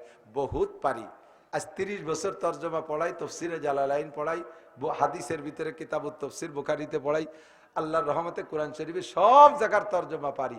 বাকি আমি ওয়াজের ময়দানে একটা জিনিস দেখেছি, যে আমি যেটা ভাবছি ওইটা বাদ দিয়ে অন্য অন্য কথা যেদিন আসে আমি লক্ষ্য করেছি যে ওই এলাকায় ওই কথাগুলোর খুব দরকার, তাই আল্লাহ আমার এতে বলাইছে। এই কথাগুলো ওই এলাকার দরকার বিধে আল্লাহ আমার কাছে আমার মাথার মধ্যে ইলহাম করে দিয়েছে। তাই আমি বলছি, আমি সে আয়াত আর হাদিসের কাছে যাইতেই পারি নাই। আল্লাহকে ওটা এখানে লাগবে না, তুমি এগুলো বলো। আমি কি অপ্রয়োজনীয় কথা বলছি? যে কথাগুলো, যে সমস্যাগুলো এলাকায় আছে তা আলোচনা আসছে কিনা? আল্লাহ তাআলা আমাদের বুঝে সমস্যাগুলো সমাধান করে আদর্শ মুসলিম জিন্দেগি গড়ার তৌফিক দান করে। সবাই বলে আমিন। আর পারতেছি না, স্বাস্থ্য কুলোয় না, শেষ দুর্বল, দিন রাত বলে পরিশ্রম করতেছি। আমরা দুরূদ শরীফ পড়ি। আর আমি সকলের কাছে একটু দোয়া কামনা করতেছি, সেটা হলো জীবন ভরে নিজের জন্য কত দোয়া করছেন আব্বা আমার জন্য। এখন থেকে যখনই মোনাজাতে হাত তুলবেন, কি পারচা আছে নাকি কিছু, এখন থেকে মোনাজাতের মধ্যে যতবার হাত তুলবেন অতবারই মোনাজাতের মধ্যে হাত তুলবেন তো দোয়া করবেন। কি বলতেছি রাখেন দেখি, অত